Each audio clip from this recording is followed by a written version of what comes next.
4700 साल पहले वहां एक पूर्ण विकसित मंदिर था जिसमें लगभग 5 फीट ऊंचा लिंग था। हमने रुद्राक्ष रखकर दिखाया कि किस तरह अलग अलग जगहों पर लिंग अलग अलग तरह से बर्ताव करता है। सारा यूरोप इस तरह के मंदिरों से भरा हुआ था। मैं सिर्फ 2 सप्ताह पहले तुर्की में था। आपने कोन्या के बारे में सुना है? बाहर बगीचे में ढेर सारे टूटे हुए टुकड़े थे, विशाल चेहरे, आधे अधूरे चेहरे, कई तरह की चीजें। पुराने मंदिरों को तोड़कर बुनियाद के पत्थर बना दिए।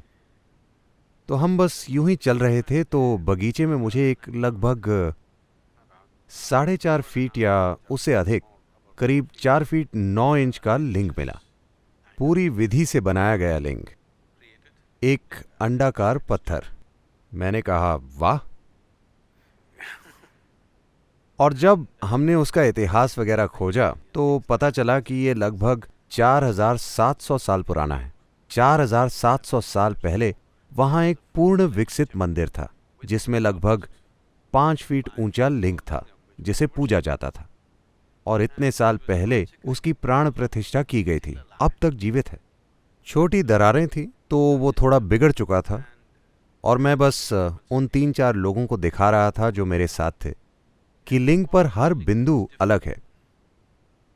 लिंग पर अलग अलग बिंदुओं को अलग अलग तरह से बनाया गया था, बहुत सुंदर तरीके से बनाया गया। जिसने भी उसे बनाया था वो जानते थे कि वो क्या कर रहे हैं। वो कोई सरल काम नहीं, बहुत सूक्ष्म काम था। 4700 साल बाद अब तक जीवित, बगीचे में फेंका हुआ, जिसकी पूजा नहीं होती फिर भी जीवित।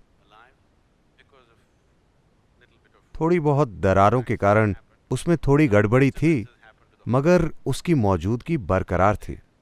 मैंने लोगों को दिखाया, मैंने महसूस किया, पर वो देखना चाहते थे। इसीलिए हमने रुद्राक्ष रखकर दिखाया कि किस तरह अलग अलग जगहों पर लिंग अलग अलग तरह से बर्ताव करता है।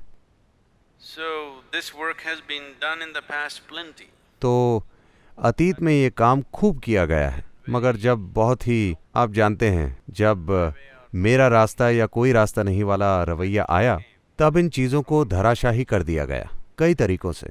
वरना सारा यूरोप इस तरह के मंदिरों से भरा हुआ था। इस तरह के प्राण प्रतिष्ठित स्थान थे। पूरब के इन मंदिरों को कभी प्रार्थना स्थल के रूप में नहीं बनाया गया था। भारत में भी आज भी मंदिर में कोई प्रार्थना नहीं करवाता। आपको वहां प्रार्थना या पूजा नहीं करनी होती, मगर आपको बस वहां बैठकर आ जाना होता है। विचार ये था कि लोग जाकर वहां बैठेंगे और लाभ उठाएंगे। मंदिरों को इसी तरह बनाया गया था। कोई पुजारी या प्रार्थना नहीं, बस रखरखाव करने वाला एक शख्स होता था जो अब खुद को पुजारी कहता है।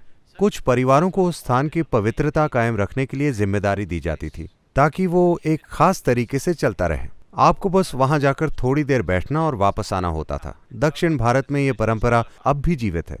उत्तर में वो बिगड़ गया है क्योंकि उत्तर भारत ने विदेशी हमले झेले, जिससे दक्षिण भारत बच गया।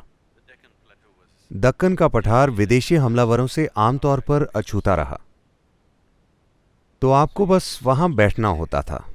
कोई प्रार्थना नहीं करवाता, कोई आपको प्रार्थना नहीं सिखाता, कोई नहीं कहता कि आपको ये या वो करना चाहिए। आप बस वहां बैठ के इसे आत्मसात करते हैं, क्योंकि ये सब प्राण प्रतिष्ठित स्थान है।